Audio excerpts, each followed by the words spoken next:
welcome to the latest episode, episode 27 of the Never Board of Trade podcast. I, once again, am Jaipaul. I'm Vijay. And behind the keyboard, as always, is Josh. And we're here on behalf of the Brampton Board of Trade, talking about all things happening in the world, but mostly Canada, and specifically what it means for Brampton. Yes, that's right. We got to find a tagline or something. I never quite know how to start the podcast. It's everything's in scope. Yeah. That's right. It's all in play. All things. Do we have a sponsor for this one? No. This is us. Okay. This is where we're making this happen. We actually have a couple sponsors potential sponsors with whom I'm speaking. Okay. Coming out of our live. Podcast. Yeah, it Nice. really got some new people listening to the podcast. So I suspect we'll be announcing some new sponsors in the next by the next podcast. Okay. But if you're listening to this and we did not set this up, if you're listening to this and are interested in being a sponsor, definitely reach out to Vijay and I. Cool. Perfect. All right. You know what we should do actually is we need to create a mailbox that's associated with the podcast. So that people have feedback, questions, comments, viewer mail, all that kind of stuff. Yeah. Josh, can we make that happen? Yeah. Josh is nodding. Okay, we're going to have a thing. Yeah, all right. Nice. Okay, perfect. Cool. Let's do it. All right. Well, we've got a few topics today. And as usual, some stuff local, some stuff provincial, some stuff federal. We're going to be talking about some initiatives that we have going on in the community. We're going to be talking about what's been going on in the federal government, some of the announcements that Prime Minister Carney's been making, what we think that means for Brampton. We're going to be talking about municipal elections coming up later this year. Mm-hmm. But we wanted to start off talking about this weird couple of weeks at the province. Yeah. Our last podcast, we talked a lot about the provincial budget. And then that wasn't even the highlight of what's happened in the past month. Yeah. This government seems determined to stay in the news for all the wrong reasons. So do we want to talk about airplanes? Yeah, let's talk about airplanes.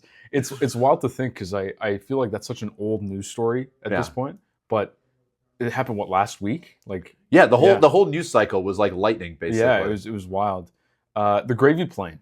Yeah. So that just for folks who may not be aware, the premier and his team purchased a $29 million jet plane, gently used plane for him to apparently do some travel across the province. This was met with tremendous criticism and just an overall rebuke from Ontarians, broadly speaking. But I think especially some members of his base who are concerned about fiscal responsibility and whatnot. And the immediate reaction from the premier and his team was to resell it. And they have resold the plane to Bombardier. I think it was essentially for the same amount that they acquired it. That's what, according to them. But this is a very strange story for a few reasons. I'm very curious about your take on it. Let me start there. I'm curious about your take on this. A couple takes. Yeah. One, I think it's interesting that there was some token defense of the premier spending on this. Yeah. I do think the gravy plane line cut through. Yeah. Because the minute it started getting referred to as that, it seemed that that's what put them on the back foot. Yeah. So these little pithy turns of phrase seem to land, I think, better than deeper debate or conversations. There's something to file away if ever we need to make a point with Queen's Park. And as an aside, I do think the NDP has been very good about this. Yes. Yeah. Their communication around this has been effective. Their communication strategy has clearly been evolving. Yeah. I know you and I have both snickered at times or raised eyebrows at times at what Merit Styles' team is trying to do, but they're clearly trying to do something. Yes. And I think they are getting better at figuring out how to get their message across. So kudos to them for sure. Absolutely. Because I think it's their criticism that led to a lot of the about face by the Premier's team. Totally. Yeah. But my other sort of takeaway is I guess there's two. Yeah. One is what is the timing of this about? It makes no sense at all at a time that there's so much fiscal pressure. Mm-hmm. Affordability is a huge issue. It just seems like a real tone deafness for a premier who is, Uncle Dougie, barbecuing and drinking a beer in his backyard. Man of the people is how he comes across. Totally. This feels like he totally missed that. Who it is that his people are when people can't afford groceries and you're buying airplanes. Totally. Yeah. No, it seems to betray that brand that he's built. It kind of, I think, shows that they're a little bit out of touch with their own base at times, and the whole ordeal I think is so strange. So obviously, $30 million, $29 million, whatever it was, is objectively a large sum of money. I think in the context of the provincial government, it's not. It's nothing. It's a rounding error. Absolutely, Yeah. it's change, and the idea that they are so I guess that $30 million was the thing that sort of got them to admit their misgivings about this particular issue. I mean, it pales in comparison to some of the wasteful spending that we've seen in other areas. Yeah. And so I'm sort of meditating on that. Yeah. You know, it's less about the dollar amount, and it's more about what you're spending on. The other piece of this too, and I was listening to Steve Paikin and John Michael McGrath's recent podcast about this, and the communication strategy around how they dealt with this particular issue kind of bemuses me. And part of that is other levels of government have planes for elected officials. The federal government and Quebec, for example, has acquired Those are private jets. Yeah. They could have said, "Hey, look, Quebec has, private jets. They've said that those jets are used for medical emergencies and things like that." If you could have said, "Hey, look, this private jet isn't just for It's a me.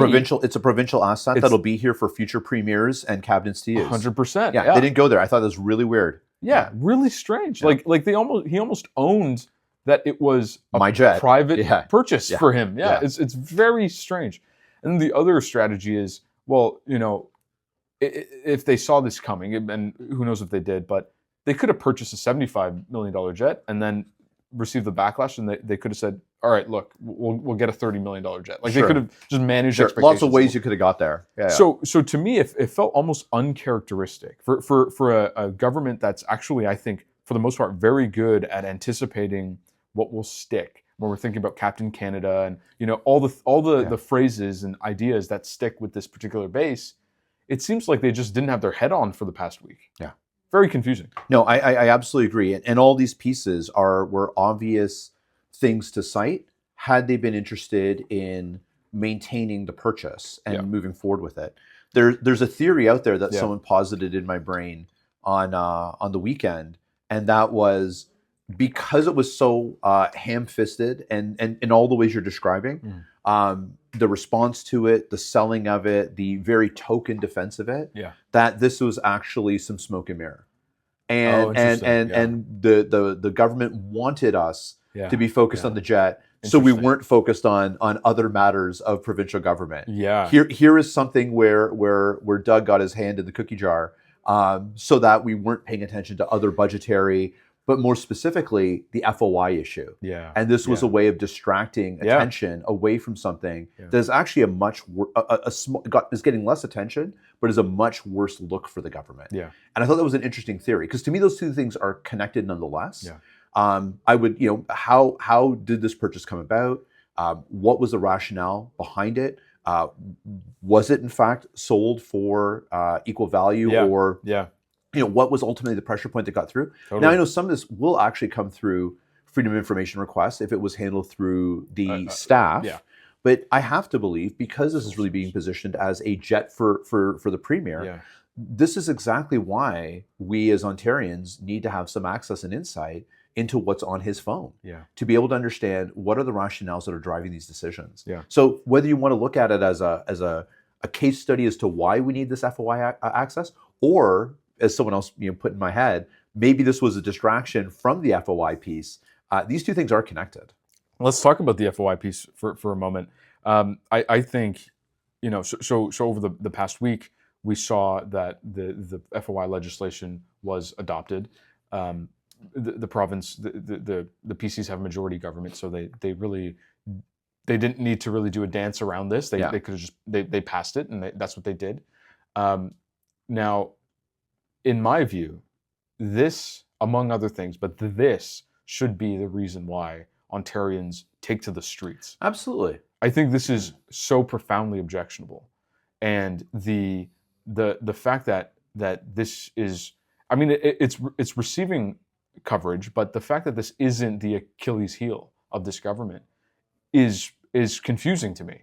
And I'm curious about your thoughts. Like, what do you make of this? I think people. I'm trying to figure out: is it a combination of people don't understand Right. the implications of this, or is this just the big shrug of this is just politicians being politicians, and well, of course they're going to be hiding what it is that they do, Yeah. and that's just Tuesday. I don't know. Neither one is a good answer, but I feel like it's got to be some combination of those two things it's not breaking through for whatever reason that people are aware. I don't think people understand what the implications are of Doug Ford and how he uses his personal cell phone. Yeah. But I also think for some percentage of the audience, it's just like, well, of course politicians are going to be doing sneaky things. I like, what's your take? I mean, can you imagine if Dalton McGuinty or Kathleen Wynne, tried to pass something similar? Yeah. The public rebuke of that would be tremendous, given how the Hydro One situation, in my opinion, was multiples less objectionable than what was happening right now. Yeah. But imagine what the PCs themselves would have said about that. Oh, and imagine. Well, just wait until there's some change in government. Yeah. And whatever Liberal or NDP leader has something questionable on their device, and the irony that's going to happen some years down the road when those conservatives in opposition are screaming about the need to know what's on the premier's cell phone. Yeah. It's going to come back to bite them in the butt. Absolutely. This is the part I don't understand as well. Is like these regulations are not being enacted just for your benefit. They're being enacted for the ongoing way in which this province is going to be governed. Absolutely. At some point, surely the Conservatives are not going to want this to be policy. No. It just happens to be convenient policy for them right now. This is it. This is it. And it's so obvious, what is happening here. I mean, this last minute sort of attempt to swat people away from his phone records is just, it's almost laughable. But this speaks to a larger, I think, reflection around the importance of local democracy. The province is I think, hardly local, but I think, a lot of attention and a lot of the public's imagination around democracy, I think, is spurred at the federal level. And I think when we talk about the Freedom Convoy, when we talk about some of the misgivings of the Trudeau government, it's very easy to look at the federal government as this lightning rod on this topic. In the provincial and most recently with the majority government and the floor crossings and whatnot, the provincial government is currently getting away with some very troubling changes to the democratic culture of this province. Mm-hmm. And I have questions. I mean, I'm trying not to be too categorical here. We are very friendly with our local caucus, provincial caucus. They are very supportive of the work that we do, and we're supportive of the work that they do when it supports the Brampton business community. Yeah. But I think they need to provide some answers. I think this is very troubling. Oh, and in particular, when you consider, I think sometimes what gets lost is recognizing which tier of government is responsible for what. And I know we're going to talk about this in a little bit when we start talking about municipalities. Yeah. When you consider the decisions that are being made at the provincial level, that's healthcare, that's post-secondary education, that's public education. All failing right now. Transportation. Yeah. These are some of the most critical issues, some of the largest spends, largest budgetary items that we as taxpayers contribute toward. Yeah. And this is the level of government where there's now the most opacity in terms of how they operate and how decisions are being made. Totally. To me, I agree. I don't know why there isn't more outrage around this. I don't know what we need to do to get more people engaged, because I feel like it really is a people not understanding the implication of this notion that the premier, in the guise of being folksy, uses his personal cell phone because he's not a politician, and this is all on his brand. This is Doug's number, and we all have Doug Ford's phone number in our phones because he's given it away 100 times in front of us, and there's this folksy charm to it all. But the other side of that coin is the premier of this province is conducting business, therefore, on a personal device to which we have no insight as to who he's talking to, when he's talking to him, or what he's talking about. Yeah. And then you start layering in all the questionable decisions. I don't care, what your political stripes are. No one can say this government has been free of at least question Yeah. Scandal might be a strong word, but a lot of questions, whether we're Yeah. talking about the Greenbelt, whether we're talking about the Ontario Place, whether we're talking about what's happening on Harbourfront. And nonetheless, we're all okay. And then the manner in which they've done this, it's not simply to say, hey, look, we believe that there should be some demarcation line here around information and Yeah. you still have access to civil service, whatever. The fact that they rush this through, the Yeah. fact that Yeah. this How government bad is it? Yeah. has not been known for having late night sessions No, in the exactly. legislature to get things finalized, Yeah. but they had a late night session On this to topic, get this yeah. taken care of because it had to get done right away. This was Yeah. the most pressing business Yes. that this government had, was making Yeah. sure that we did not know what was on the premier's cell phone. Like, Yeah. not only are they doing a bad thing, they're doing it in a way that screams, we Yeah. are doing a Doing a bad bad thing. thing. Yeah, I wonder how. Like, I wasn't curious about. I mean, I was mildly curious about what was on Doug Ford's phone. Yeah, but now I'm- you're dying to know. now right? I'm like, what is on his phone? Yeah. Yeah. Well, I think about what's on my phone, and Yeah. I'm not premier of the province, Yeah. and I wouldn't want it out there No, for everyone to read. 100%, Yeah. You know, so it can only figure out what the orders of magnitude that are worse on that. Yeah, and I think about, and this is, I guess, now more of a rant about this government, but I think about the things that haven't been invested in, and we'll talk about hospital funding shortly, but that 30 million on that private jet could fund 300 nurses. Yeah. Right. And the FOI. Speaking about FOIs, the revelation around Metrolinx descoping the Go network, and we've been. I guess we can say this. We have been messaging and attempting to contact the Ministry of Transportation on the LRT piece, which has been in limbo for about a year. Yeah. And the federal government has been very clear with us that they're waiting for Metrolinx to provide the appropriate documentation. Yeah. Right. So when I think about all of these things, and just throw in, Yeah. if you're making a list, Yeah. to me, it's the ongoing and almost utter collapse of the post-secondary sector. oh my gosh, absolutely, Through funding, absolutely, through lack of funding. Yeah. The tremendous number of job losses. Yeah.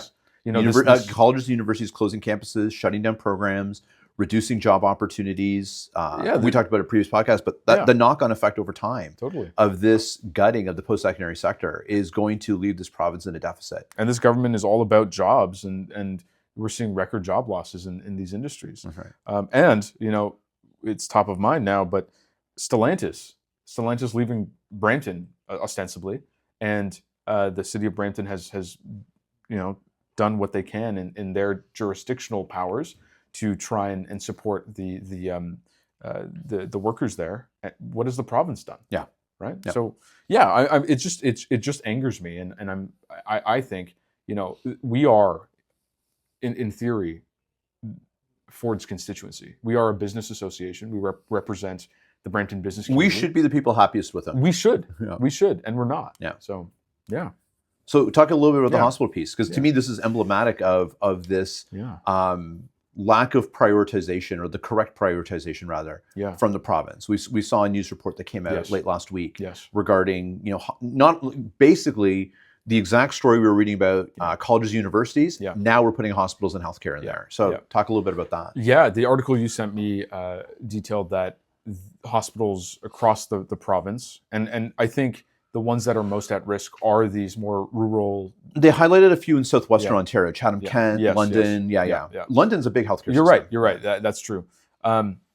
They received about $1 billion, just over $1 billion of support. Yeah. But they needed about double that. The OHA has Yeah. calculated. That's right. Yeah, and a number of hospitals are running massive deficits, and there have been significant cuts to staffing at these hospitals. Many of them nurses, and we have nursing deficits across the province. So very troubling, and I think the province has sort of positioned this as a sort of necessary kind of recalibration of that sector. And in particular, I might agree that there was a little bit of administrative bloat, like in the case of universities. That being said, nursing jobs are being cut. This is the piece. And that was when I first read that, what I assumed was it's going to be a bunch of people, and I have friends who work in these departments, so respectfully to them, it was going to be people in marketing departments and fundraising, things of this nature. This is frontline healthcare service providers who are being cut. And I think, if I recall the article, they said something to the degree of 70% of hospital systems in this province are forecasting a deficit this coming year. Now, Some of them have reserves, and I don't want to rush to judgment to suggest, hey, everyone's in a bad spot. And maybe reserves are meant to be utilized in this manner. So I don't want to say that that's inappropriate. But if 70% are forecasting deficit, and they're letting off frontline healthcare workers to make that up, those don't seem like bloated systems. No. Those speak to me as systems who are now going to be under-resourced at Totally. a time that we all understand, for demographic reasons, if nothing else, there's going to be more demand on our healthcare system. Absolutely, absolutely. Yeah. So again, I add this to the list of issues that make you want to pull your hair out. Yeah. I think we are only going to see increased demand, and the idea that these hospitals are constrained has to do with the fact that I think populations have increased, folks are getting older. Right, what was a sort of rural or semi-urban environment is increasingly urbanizing. Yeah, and we want to talk about recalibrating demand to service level. Brampton has, for the last I don't know how many years, decades, we've had an underfunding of our healthcare system. We've only had one fully functioning hospital. I don't necessarily see the recalibration on the other side to match service level with demand. Right. So the equation's not lining up for me. So where do we go from here? Where do we go from here is remember all of these things the next time there's an election. I really don't know. I mean, this is the challenge with a majority government, and one where there is not a lot of possibility with the opposition to meaningfully kind of push policy in a particular direction. What I might say is, on an individual level, give generously to your health system. I don't know what else to do. That's among the things. Yeah. I do think, when the cuts were being proposed to post-secondary, there was a lot of mobilization within organizations like ours. Yeah. The Chamber Network came together. They identified the needs for core funding. How do we maintain pipelines and things of this nature. It wasn't all successful. Yeah. But I did appreciate at least that there was clarity on what needed to happen. Yes. And there was strong voice being heard at Queen's Park around this topic. And I do think, at minimum, this is where we need to at least be a voice on some of these pieces. And whether that's the freedom of information component broadly, or some of these more specific implications of the decisions that this province is making, particularly around healthcare. Yeah. I do think one of our roles is going to have to be to reaching out to our membership, reaching out to our community, reaching out to our colleagues at other boards of trades and chambers, because this is a provincial issue, not a Brampton issue, and see how we can start getting some voice heard. You're in a far more constructive and hopeful mood than I'm in today. Clearly. No, that is always the answer. Absolutely. And we do have a Queen's Park Day planned in the month of May. Yeah. This will be, healthcare is actually a component of what we're advocating for. Even though, I want to say this too, when we survey our membership, when we talk to folks, affordability is the number one issue. Number one issue. That being said, I do think there's a little bit of analysis that we've taken on to connect the issues around things like pharmacare and healthcare that relate to cost of living. Yeah. That I think, and we're taking maybe some liberty here, but it's not completely out of scope for a business organization like ourselves to be mobilizing around healthcare as an issue. And I completely agree. Like this requires a level of coordination that we've seen in the past. Yeah. For example, Peel Memorial. That is in our history. Yeah. Right. I think it's time that we do some organizing around this. Absolutely. And I think if you wanted to draw even a bolder line, at the end of the day, these are jobs. Yes. If nothing else, as a Board of Trade chamber organization, if we took the most rigid definition of what we're supposed to be and only care about the economic impacts of things, then I think the conversation is still a valid one, because we're talking about loss of jobs in our community and the implications therefore to the local economy as a result of that. Totally. I think there are 100 other reasons to have this conversation. Yeah. Not the least of which is we enjoy great partnerships with our colleagues at William Ulster Health System and TMU, and both the educators and the providers of healthcare service. And I think if we owe some collaboration with them as well. But even if we wanted to be the lamest Board of Trade out there and say it only matters if it's about money and jobs, This These is a are job jobs. conversation now. These are So jobs, I yeah. think this is very much in scope for us. Yeah. And I don't know. You're right. You're usually the more constructive one. I'm usually the more Yeah. ranty one. So Yeah. we'll take this one. But Yeah. but I do feel like I have to put this energy into something. Yes, absolutely. And Yeah. and to your point, I'm the same as you. I feel angry, and I don't have the hair to pull out. So Yeah. I got to find some place to put this Yeah, energy. that's fair. And for me, it feels like Yeah. at the minimum, let's get some strongly worded opinions out there. Let's do it. Yeah. I will say this, and I'm curious. We had an event last week. And I'm not picking on the event specifically. I'm just as a for instance. We have an event coming up last week. We have an event coming up later this month, or next month. It's technically still April. My apologies. Where we're having provincial ministers be part of our conversations. Yeah. And we typically bring them in for commentary around a very specific topic. They present remarks and so forth, and we get a little bit of input. But generally speaking, these individuals stick to their key talking points and the key messages that they want to deliver. Often, directly, from the premier's office, if not parroting the premier's remarks. And I do wonder, we have had, I think, a very you characterized it well, and this is what put this thought in my head. We enjoy a very constructive relationship and collaborative relationship and collegial relationship in some cases with the local caucus members. But I do think, it may be worth us reconsidering our tone a little bit when it comes to these issues. Are we hard enough on these individuals? I think we ask good questions, but I think we are in the spirit of wanting to maintain collaboration. There are at times when we don't press when they don't answer the question. I think we're good at asking. I don't know that we're as good as we can be at holding them accountable when they don't answer. And I wonder if, under the circumstances, you and I need to rethink about how firm we are with some of these politicians we work with. I'm glad you brought that up. I don't disagree at all. I think what I will say in addition to that is we have seen in our work that these are folks who get their feelings hurt rather easily. And I think you and I are both we're not looking to we're not protesters, right? We're not activists in sort of the broad sense, right? We are looking to solution and to be constructive with folks at every level of government and whatnot. Nor are we, and I think it's also important to say in the same breath, nor are we looking to advance our own political ambitions. No, exactly. Neither one of us have our name on a ticket. Exactly. So I just want to add that piece in there too. Yeah. So this is truly neutral asking here. But it seems like I agree. I think it's worth reconsidering our tone, particularly because we have repeatedly gotten no answers, and we have, and again, I not to name names, but we have situations where a minister or a high-ranking politician comes on our stage and just reads verbatim talking points. And to me, that is so profoundly disrespectful of our members who paid money to come out and see this individual speak. And you're telling me we elected this person and we cannot hear them engage with the audience and engage with the questions that their constituents have? It's unacceptable.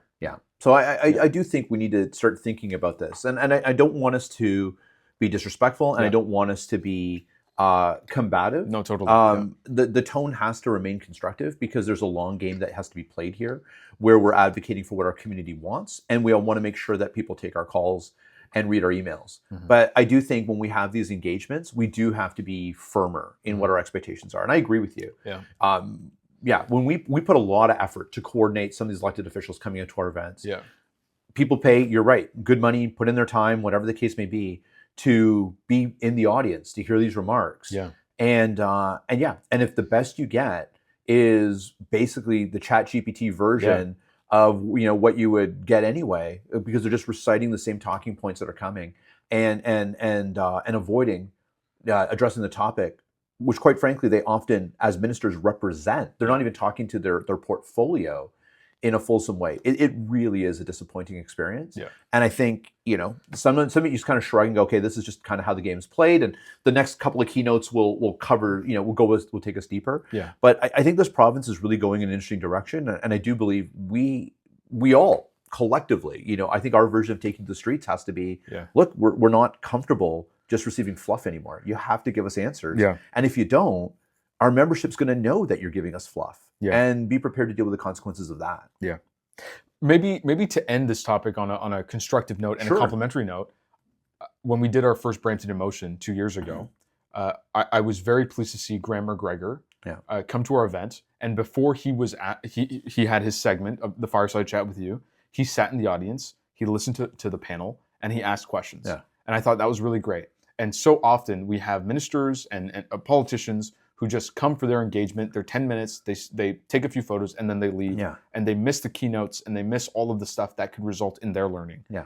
And I was really happy to see that. So yeah, all of that to say, let's strategize around this, figure out what our engagement looks like. And I think it's fair. And I think you're right to highlight Graham, Mr. McGregor. He is great. And he came to a roundtable that you had organized earlier this year around infrastructure. Yeah. And similarly, he paid attention, he listened, and he asked follow-up questions because he was trying to advance his own learning. Totally. And there are other ministers like that. Yes. So my comments are not painting everyone with the same brush. No. But I will say there are some key there's some key conversations right now. Let's put it this way. Let's take the personal element out. Yes. There's some key issues right now on which we need to get firmer answers. And I think getting the fluff off is no longer going to be sufficient, given the way this government as a whole operates. Yeah.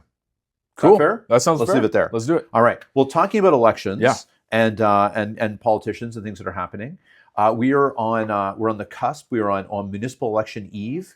Later this week, the election season officially begins May 1st. Yeah. And although candidates have a long time to declare, I think until the end of August or late August, I believe. Yeah. So we don't necessarily know who the full run of candidates are going to be just yet. And I don't think we have to get into here. There's some really cool rumors going around about what may be happening in Brampton, but nevertheless, I did think now's a good moment to just sort of talk about what is our approach to the municipal election going to be? Yeah. Why do we care about this municipal election? Like we hear a lot about what the Prime Minister is doing day in, day out. Yeah. We hear a lot about the Premier. Yeah. But the decisions that are made at the municipal level, may not be as sexy, but they're worth considering. And I'd love to sort of throw it to you to talk about why are we so involved or looking forward to being so involved in the municipal election this year? I think, well, local democracy is important. Mm-hmm. I think that's a very abstract concept for folks, but I think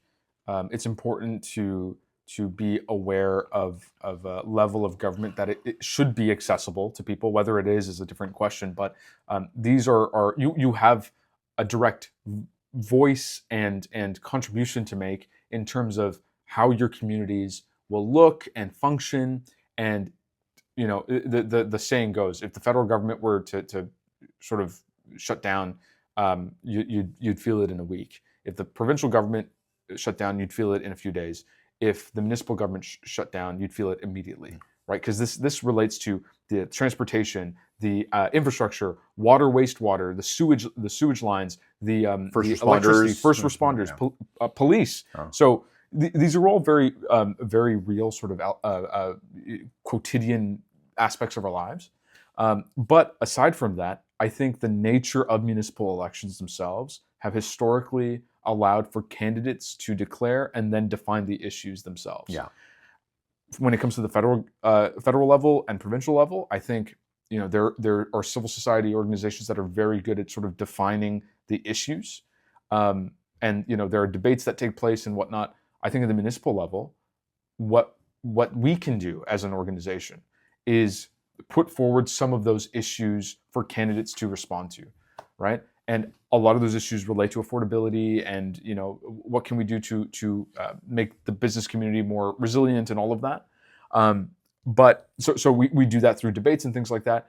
But what we're doing is sort of a layer on top of that, which is we're looking to collaborate with other organizations, nonprofits, businesses themselves, to figure out what those specific issues are, and then go into this period, really kind of hammering, these are the issues we care about, how are you responding to each one? So when we do the debates or the town halls, whatever we end up doing, we have a framework to go off of. It isn't just sort of open season.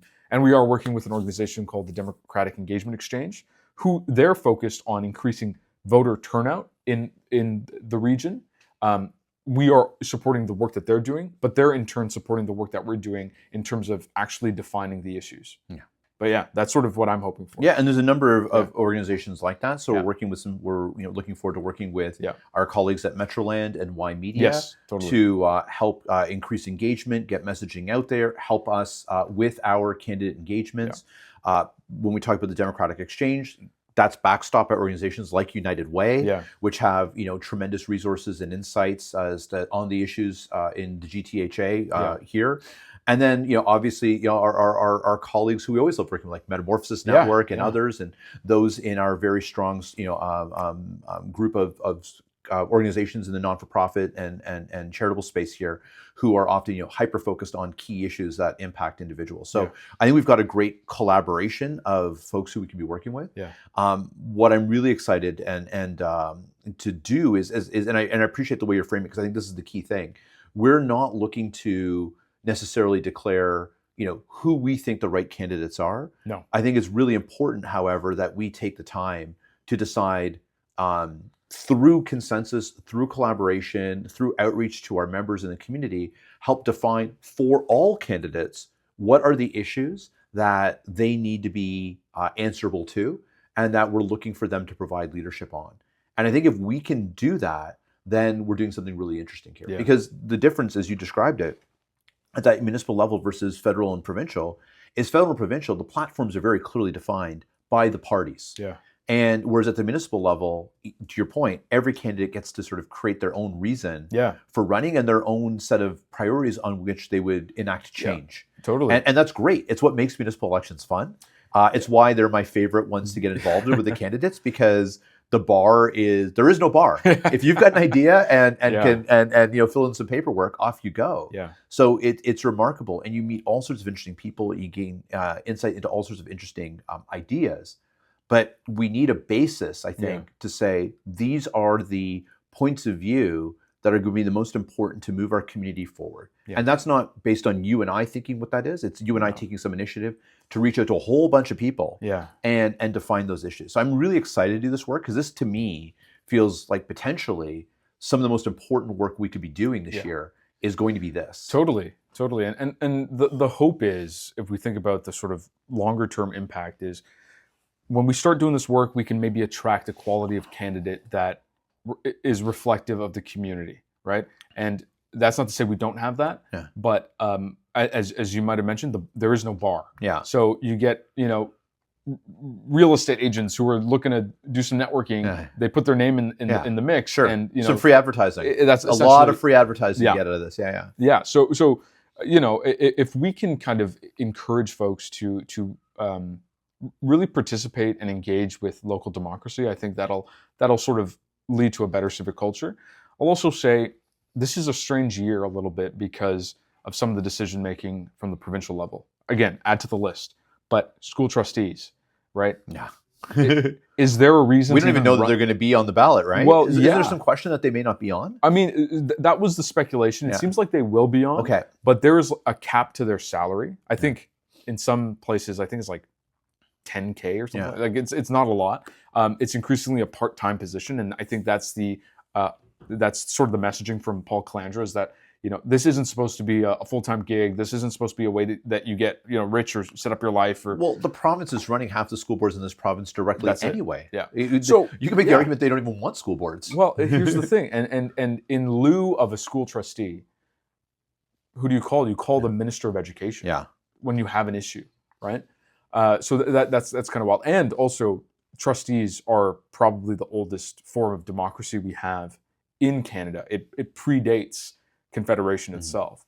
So to take a hacksaw to this institution, I think is troubling. So I share that because I think the trustee races have been less interesting than maybe certainly the mayoral race, but I think this year that'll be one to watch.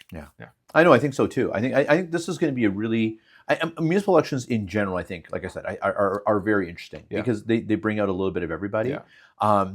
We've sort of owned that branding of cities we deserve in terms of some of the dialogues we're creating around the events, including the podcast from 2 episodes ago. But there is something too, like we get the politicians we deserve. Right. And if we don't hold folks accountable, if we don't set high standards, then you get a little bit of whomever. And I appreciate you bringing up the component around salary. For trustees, it's incredibly low. But I think even for those who are at the municipal or regional council level, those salaries are not commensurate, I think, with the level of skill that we'd want an individual to bring to that role. People take that job because they for some, it may represent a good salary. I don't think it's a terrible salary. Yeah. But I think if you want the best in class people that you can have leading your community, then you have to have the compensation be sufficient enough that they say, I'm going to leave this job I have and put my name on it, and quite frankly, put my life on hold for 6 months while I run for this opportunity. To simply rely on people's sense of civic spirit is not sufficient. No, it's not. And if you look at some of our neighboring communities, Mississauga, I think Carolyn Parish, I don't even want to guess her age, but Mississauga, Milton, Oakville, like these are very old mayors. Yeah, right? And Milton, he's 25 years now, isn't it? If he wins, it'll be 25 years. Exactly. These are Mel Lastman, like Hazel McCallion, like runs. Yeah, these are octogenarians, septo and octogenarians as well, and so when you look at that demographic, these are folks who are largely retired. Yeah, this is sort of the last act of their careers, and maybe the sort of epilogue of their careers, and they probably have the resources to be able to run a campaign. Yeah, this is another piece, and I'd love to do a podcast or something on this topic. What does it cost to run a campaign? Oh, I'd love that one. Yeah. And I've done some campaigns. I would love to work on that. That'd be a fun one to do together. Yeah, okay. I without naming names, like I have some friends who've run campaigns a couple of times, and they're just like, I got debt to pay. Like I got to get a high paying job, and I got to figure this out. So, how can we support people who are not often represented in these races? How can we support them putting their names forward? Yeah. I like that idea. Let's take a look at that, because you're right. Because I think that's where you made the comment and you used real estate agents as an example. We're not disparaging that industry. There's a lot of folks who do this type of stuff, but we see it. You're right. People run because they want that exposure piece. But why? Because there has to be an ROI. Yeah. Right. I recognize I'm not likely to win, but so my ROI now becomes one around how much free marketing am I getting? How much free publicity am I getting? Yeah. And because in part, the cost of running a campaign itself is a huge undertaking. Absolutely. Yeah. Okay. Yeah. Okay. We can really do some digging in here. Yeah. So to sort of wrap up this piece for now, just so people know, we are committing to doing a whole bunch of stuff during the municipal election cycle, which includes at minimum, candidate profiles and giving voters the opportunity to get to know those who seek office. We're definitely going to be doing debates at least at the mayoral level. And we'll figure out how many ward debates we can do. It's a lot of undertaking. We'll figure out and do the best that we can, but we want to make sure people at least know who the candidates are. We will definitely do, with some of our great media partners, some debates. Yeah. We will definitely, however, more than anything, and we'll definitely be working with folks at Democratic Exchange around increasing voter turnout. Yeah. Do you remind me? It was sub 30% at the last municipal election. It was 24%. There you go, 24%. So a remarkably low voter turnout, and municipal elections are generally lower than the other tiers of government, but that's abysmally low. So working with them to increase voter engagement in general. But the big thing we can commit to the listeners right now is we are going to be working on framing some election issues that we're going to be bringing to those candidates, that we're going to be bringing to those debates, and that hopefully will inspire people to vote. So those first three things will hopefully be addressed by the fourth thing, which is really working in collaboration with as many other people as we can, including if you're listening to this. We want to hear from you, and we're going to be doing some outreach in the coming weeks to understand what those issues are and framing them into things that we can bring to candidates and get input on. And so that when you go to the polls, you'll know if this is the issue that matters. If there's 10 people running in your ward, here's where they stand on this issue, is what the type of clarity we want to be able to deliver. Absolutely. That's our ambition at the very least. I'm in. Yeah. Very cool. Very cool. All right. So municipal election, that's going to be a lot of fun. And and I do love the idea about let's talk about what it takes to put a campaign together. Yes. That'd be really cool. Yeah, I think it'd be cool. Yeah. I think there's some debate, do we do that now and use it as a framing device for what candidates are doing? Or do we wait till after the election and talk to some of the people who ran through it and use that as an opportunity, take us behind the scenes of what happened? I think there's a couple ways we can approach that. Yeah. Okay, let's think about that. We'll figure that out. Yeah. But I think it's a brilliant idea. Yeah. All right. And then the final couple of things we want to talk about, we talked provincial, we talked municipal, we wanted to talk federal a little bit, and fresh off the press, I think is the announcement by the Prime Minister of a sovereign wealth fund, which is not a mechanism that is unusual to governments, broadly speaking, but it is something new to Canadians. Absolutely. And I'd love to hear your take on. Obviously, it's a very fresh thing, and there's not a lot of commentary out there yet. Yeah. Just sort of explaining what a sovereign wealth fund is, and then we could talk a little bit about what we think that means for Canadians and Bramptonians specifically. Yeah. So I think that the thing about this news item is there's not a lot of detail about what this actually entails, but typically a sovereign wealth fund, as I understand it, is something that citizens of a country can invest in. It's a state-owned investment fund, if you will, that invests in various portfolios. In the case of Norway, it supports their oil and gas industry. Almost the reverse. The Norwegian fund, yes, as I understand it, yes. is financed by their oil and gas industry. It provides the endowment. They have basically utilized their natural resources they've nationalized the natural resource, basically said, and this is the economic driver that the Norwegians use to fund everything else. That's right. Yes. Thank you. Yeah, that's correct. Yeah. I believe the sovereign wealth fund in Canada is being endowed with about $25 million.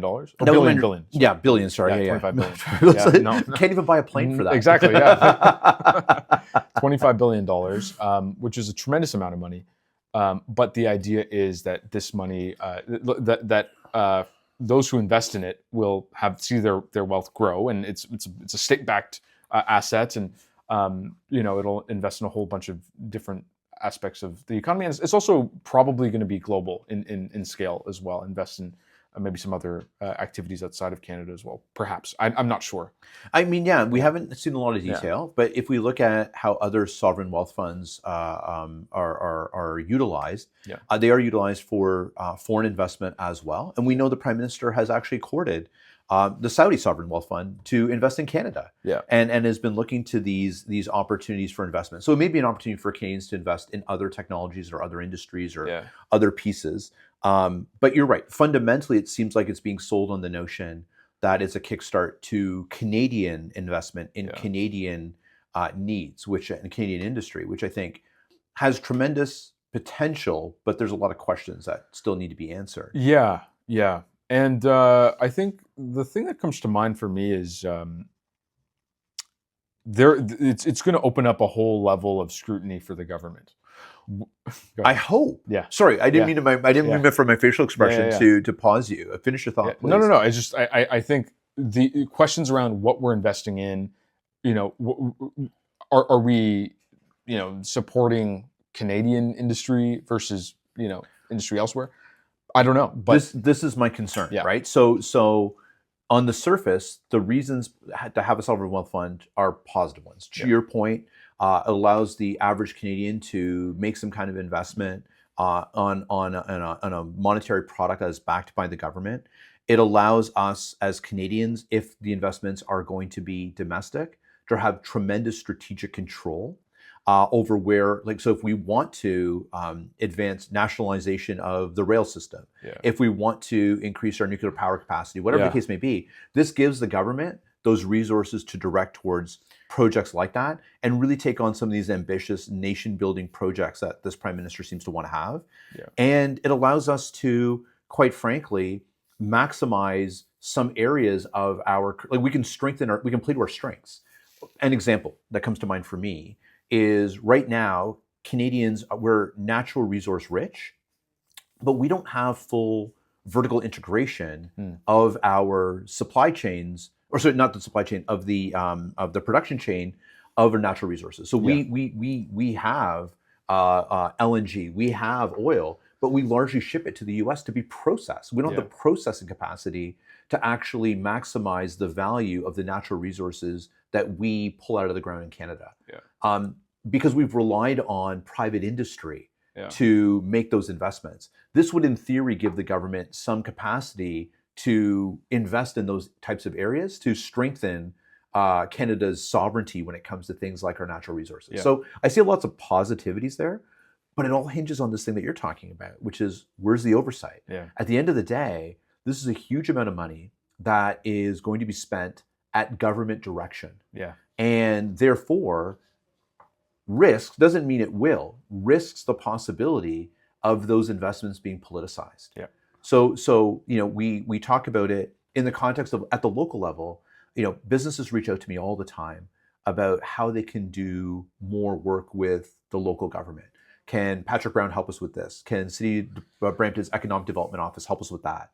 And my answer to them is the same every time. Yes, we will help you, and yes, everyone here is on your side. But government is very much does not want to be in the business of picking winners and losers. If they're going to make an investment in a sector, in a business, they're going to make an investment in the entire sector and create the conditions for a business to be successful. But they're not going to invest in your business specifically. No, yeah. This type of stuff, sovereign wealth funds, with a lot of government discretion on how the funds are spent, risk the federal government picking winners and losers. And there's going to have to be some real stringency and some real transparency, I think, baked into this process to ensure that it doesn't become that. Would be my concern, or my overthinking it. Well, no, what I would say is I actually think the government shouldn't be afraid to pick winners and losers. And part of that is because investors pick winners and losers all the time. And fair comment. So push back on my language. Yeah. What I mean by that, by the intent, however, is that those projects are selected on their merit, not their political connections. Right. Yes, absolutely. But you're right to challenge what I said. The way I framed it, I did not frame it well. I meant more so. Yes. Are we picking you because you have influence with Minister so and so? Or are we Right. picking you because you are actually the best candidate for this project? Yes, absolutely. So I did not present my idea well. No, and I share your concern around the oversight and the politicization of this. What I'll say as well is, number one, I like the idea of the fund, and the Prime Minister has characterized this as such, but the fund supporting domestic industrial capacity, let's call it, right? And that this is also associated with some legislative changes as well that allow the government to sort of fast track some of these nation building projects as well. So to me, this is a signal that what Carney is saying is this is the majority liberal government now. Yeah. This is not a minority liberal government. This like we're doing what we want to do. Yeah. And which is great.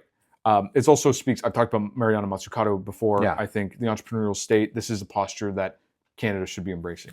What I'll say though is I wonder how this in strategy is different than the Canada Infrastructure Bank. Well, no, keep going. No, because to me, this is, I remember when the CIB was initially pitched, it was pitched exactly as this, right? This is a bank, essentially a bank that private investors can invest in, and that crowds in. So with the public money, in this case, endowment, whatever you want to call it, that money crowds in private investment, and that will help de-risk some of the major infrastructure projects that this country needs. At that time, the $50 billion infrastructure gap was the marquee headline. And so the CIB was designed to address this very thing. Fast forward however many years later, CIB is ineffectual, hasn't really meaningfully invested in anything of note. And to me, this feels like a different mechanism, albeit it's a fund that individuals can invest in, but it's trying to answer the same thing. Yeah. No, and that was the one note I had here too. Is where does the money come from at the end of the day? So to your point, it creates the opportunity, the mechanism for individual investors. So we believe we're sort of doing a lot now based on a press release, and a press release, and our inferences are doing a lot of heavy lifting on this topic. But is this just? It reads to me like it's simply just shuffling a whole bunch of money that the government had already committed to anyway. Yeah. So why this? Is it just a rebranding to create some energy around the idea? Or is it legitimately some kind of new mechanism that has some benefit or some strategic advantage that the CIB did not have? Yeah. Similarly, yes, part of the mechanism of this is to draw in private money, whether they come from individuals or however, but it all is backstopped, and there's going to be contribution from the federal government as well. Where's that money coming from? Are we going to be borrowing this money? I think so. I think there needs to be. I don't understand where it comes from if the federal government's not borrowing this money. Yeah. So again, I just think there's a lot of questions that need to be answered here about where the resources coming from. How is this different than what's been committed to in the past? Yeah. Ergo, how will it be successful? And how do we manage to ensure that it doesn't just become a tool to satisfy political ambitions? Yeah, this is an area that I know vanishingly little, Yeah. and I'm looking forward to learning about how these sorts of mechanisms work. But yeah, I think good questions. to Yeah. flag. In fairness, this is all just brand new. Yeah. I just thought it was Yeah, interesting to talk about because it Yeah. just seemed it is, I think, the potential for something transformative. Oh, So yeah. let's get some Yeah, ideas yeah, on the record, absolutely. and we'll reserve the right to advance our points of view as we go. And in general, I do see this and Carney's video Yeah. about the sort of stirring up images of 1812 Yeah. and whatnot as a marker that this era of the Carney government is different than the last. Yeah. So talk about this, because it was Yeah. the last thing I want to talk about. Yeah. Because to me, the connection there was the thing you said just a moment ago, Mm. and that notion of this feels like the actions of a majority government. Yeah. This is a prime minister who now knows he's in charge. Yeah. And the number one criticism levied against him up until this point is great rhetoric, awesome speeches, good ideas. We haven't seen anything yet. Yeah. And what the sovereign wealth fund feels to me is something like is a declaration on the lines of, here are now we're going to put we're moving from the drawing board to execution. Yeah. Here's where the resources are going to come from. But this video similarly feels to me like that same sort of tone. This is a prime minister who, is now firmly in his seat, and he wants to, pontificate a little bit about his points of view, give us history lessons, and let us in. What did you think of the video? It's like Churchillian. That video is like, it's like the thing I was going to ask you, because you're a better student of history than I am. Every example I thought of that was comparative was from another country. Yeah. So I thought of like FDR, right. Things of that nature. Yeah, the Churchillian one is there as well. Is there a Canadian like did Lester B. Pearson ever do like fireside chat? Like I don't know of it, but I'm not saying it didn't happen. Yeah. I'm not enough of a student of Canadian history to know if this is the first time a prime minister has tried to do something like this. I'd have to go into the archives. I'm sure there's like Diefenbaker Radio Hour or something like that may have happened, and we just don't know about it. I don't know. It kind of reminded me a little bit of Trudeau's COVID addresses. There could be that. Yeah. Which it was just like this source of comfort. For people. Sure. Somewhere someone's listening to this and screaming at their phone about this, the obvious one that we're missing here. We need that address, that inbox. There you go. Correct all our factual errors. But what did you think of it? So the notion that he did this, and B, he did turn into a bit of a history lesson. But I think there was something very like Mark Carney is too smart an individual for anything to be a coincidence. So the symbolism of picking Sir Brock as the specific history note that he wanted to contemplate and talk about. What do you think of that? I mean, I think the most successful political motif in Canadian history is we are not Americans. Yeah. And that not only that we are not Americans, but if left unchecked, Americans will take us over. Yeah. Right. And to reference 1812 and talk about all of these various heroes, so to speak, of Canadian independence. A war we won. Yeah, well, yes, exactly. Precisely. And I think it's this sort of, in the absence of this, tremendous liberation story, I think that holds a lot of political value. Yeah. And there is this level of nation building that Carney is signaling with the next act of the Carney government, right, which is the next 3 years. And I thought it was a good video. It was well made. I thought it was a bit it kind of came out of nowhere a little bit. Yeah, it just kind of dropped on a Saturday morning, if I recall, right? Yeah. So I don't know if this is like a signal of something that is going to be more regular, or if this was like a one-off thing. But yeah, I thought it was intriguing. And here's one thing I will say. I just talked about the dangers of a majority government in the provincial context.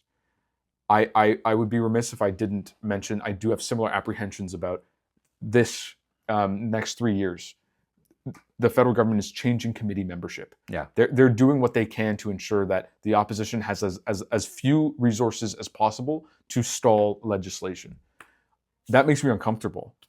That being said, this is now the moment. I'm not against majority governments in principle, but this is now the responsibility now to hold the government to account and to voice concerns about the direction of the country. That's where it becomes even more important. So. What do you think about the fact that he's doing these videos as opposed to some kind of press conference or other venue in which journalists and others can ask questions.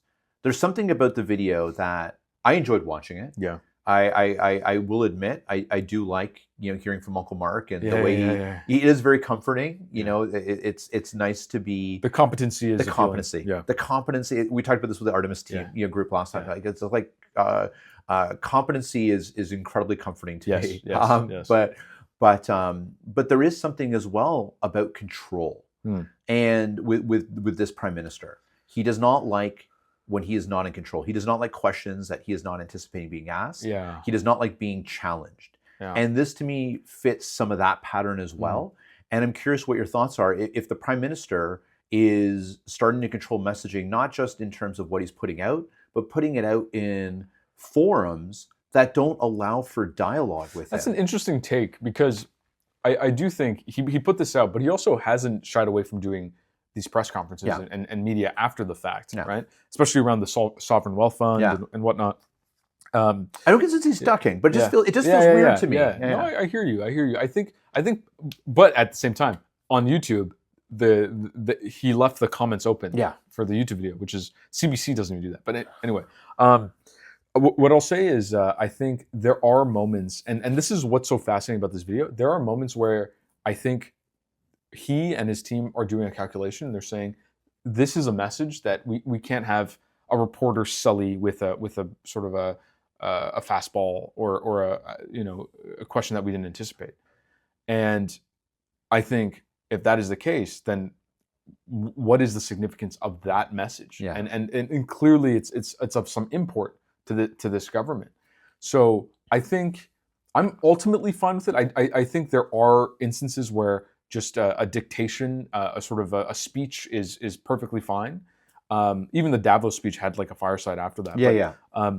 But let's watch that. Let's see what that tendency turns into. Yeah, I'm just curious, and it's not a commentary so much as an observation. I just think it's interesting, and you're right. He's done, I think, a good job of being open, and he's not afraid of a live mic, particularly when it gives him an opportunity to stick a dig at Pierre Poilievre. Yes. He's definitely quick on his and he's feet. good. Yeah, he's good. He's funny. He's funny. He's good. He's got more charisma than I had realized. Yeah. Coming in, but nevertheless, I just kind of share it to put it out there. Yeah, absolutely. Perfect. Jane's Walk. Should we? Yeah, let's talk about that. Yeah. So an exciting week for us. Yeah. This week is the Jane's Walk Festival. Yes. Which happens annually on or around Jane Jacobs. The birthday of Jane Jacobs, the life and death of great American cities, and an opportunity to celebrate her particular brand of urbanism, which is around how cities develop organically, and how planning needs to sort of embrace that which is organic and coming from the residents and a people first approach. One of the things that's done to celebrate that is giving individuals an opportunity to walk through neighborhoods and learn about them and learn about how they came together. So we're going to be doing a Jane's Walk. I say we, meaning you're doing a Jane's Walk that I'm helping. But we're doing something on behalf of the Board of Trade this weekend. And I want you to talk a little bit about what that is. Yeah. So we will be touring. We'll be doing a walkthrough of the Kennedy and Clarence area in Brampton. And I think I've mentioned this in a previous podcast, but it's worth mentioning again. This area is ostensibly not a glamorous area. It is. There's a lot of history there to it. There are some very cheap rents. There are, if I'm being completely honest with you, some questionable decisions that are maybe outside the lines of what is actually permitted for the area. And very political way of saying it. But by law would have questions. Yes, exactly. But I think actually in line with our event, our live podcast, there's a certain beautiful messiness to that area that has resulted in incredible small business and food trucks, cuisine to be sure, but also some interesting business models and textile companies and whatnot. That I just think entrepreneurship writ large. This is a place this is where the hustle is. This is where the hustle is. Yeah, absolutely, it's thriving, and I've had some preliminary conversations with businesses in anticipation of this event, and they're doing well. They're doing well, and rents are cheap and all of that. But because they've been able to co-locate with other cultural amenities, this area has become a hub for communities. And so I think it's worth some celebration. I don't think it gets nearly enough love, and I'm really excited about it. Yeah, as am I, and I think it's going to be a fantastic opportunity to come learn this neighborhood. Yeah, I think it's a cool opportunity to get what I think is a real microcosm of a particular type of Brampton. Yes. But I think one of the things that makes Brampton distinct and unique. Yes. And yeah, all the things you described, and there's also some amazing history in that area. So we'll get an opportunity to see how some of these historic institutions or historic uses have evolved over time as different waves of immigrants have come through here. And this is not a story, I think, that's uniquely to our community. As I've shared, I grew up in Scarborough, and I can name 2 different neighborhoods in Scarborough that have gone through similar things. So this is something that I think any community that's a multicultural and diverse community goes through. But it's going to be a really cool opportunity to talk about our version of that. There's going to be some really great eating. There's going to be some really cool insights gained. Partially a food tour. Basically, It's not uncommon, but it's always unique in every neighborhood that it belongs to. It's a great way to describe it. Yeah. So I'm looking forward to that. So if folks are interested in joining us for that, it's going to be at 3 p.m. on Saturday, the 2nd of May. Yeah. And we're meeting at the Kennedy Mall, right? Yeah, Kennedy Square Mall at the entrance. Yeah, right at the entrance there. So come out. It goes rain or shine, and just bring comfortable shoes. Yeah. And we're going to go for an hour and some change, and an opportunity to see a bunch of cool things. I will share, which I thought was really fantastic, is as part of our day-to-day, we happen to have a meeting with the Commissioner of Planning. I hope Steve doesn't mind us dragging him into this earlier today. And I thought it was lovely that he expressed an excitement and an interest in being part of this. So, it's a great opportunity to come out and learn. People at the most senior levels of planning cities are coming out to be part of this because they see the value in these types of conversations. So I hope Steve doesn't mind me dragging his name into this, but if Steve Ganesh is going to come out and say this is a worthwhile use of his Saturday afternoon, then I think any Bramptonian will get some value out of this. And we know people come from outside the community to check this out as well. So it'd be really cool. Absolutely. Awesome. Cool. So our tradition as we end this every time is something new, something you've been listening to, something you've been watching, something that's grabbed you. I'll turn it over to you. Beef season 2. Okay. I've been hearing good things. I highly recommend it. I've not even watched season 1, but I've heard brilliant things about it. Funnily enough, I haven't watched season 1. I'm actually making it through season 1 now. Okay. But it is an anthology, so the second season. They're unrelated. They're unrelated. Interesting. And I don't really have anything insightful to say other than it's beautifully shot, it's beautifully written and directed, and it's just like a little bit. It kind of reminds me of like that Safdie energy. Where it's like incredibly like a little bit of chaos and intense. Anxiety inducing. Yeah. It's just like there's a beauty to that, and I think it's just great. It's great television, and I'm a fan. Very cool. Yeah. I've been listening. I do a lot of podcast listening as well. And one that has really captured me that I'm just flying through episodes right now is a podcast called Acquired. And what they do is they really come to it from the lens of economists and investors. But what they really do is deep dives on companies and brands. And so these podcasts are not short. I think the average podcast length is it's around 3 hours. Whoa. But they do amazing histories of organizations, how they came about, what their cultural import is, and all this fascinating. It's part history, it's part trivia, it's part investment advice. It's just really, really cool. And I first got drawn in. They did an episode around. I don't know why it caught my eye, but they did an episode on luxury watch. They do a lot of luxury brands and why luxury brands work and why they don't work. So I first listened to an episode on Rolex that they had done and how that company came together, the nature of how luxury goods work, how's watchmaking as an industry even started, and leading right up to the present day and what that brand means and its value and all that sort of stuff. It's a fascinating podcast. But their most renowned podcast for sure, and I finally listened to it about a week ago, is it's like a 4-hour podcast on Costco.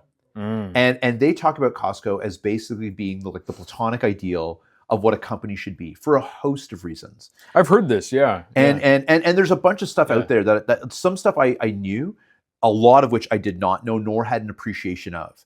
and just how brilliantly that company came together, how moral and principled they are in their approach, and really why that brand has inspired so many knockoffs and copycatters along the way. Yeah. And if nothing else, I would say check out Acquired, listen to their podcast on Costco, and it is one of the most interesting, fascinating podcasts you can listen to. And a good podcast for me is one where I leave it feeling entertained and smarter. And this podcast delivers for me every single time. Their episode on F1 is absolutely brilliant. And their most recent one, which I listened to earlier this week as well, is around Ferrari. Absolutely brilliant. And I cannot get enough of this podcast. That's awesome. Yeah. That's brilliant. It's like little mini documentaries, which I absolutely love every one of them. Okay. Yeah. I'll check that out. Yeah. Thank you for that. Yeah. Perfect. Cool. Okay. So with that, I think that's our podcast for today. Yeah. We'll be back again shortly in a couple of weeks. Yeah. But in the meantime, thank you everyone for listening. And looking forward to the next one of these. Thanks.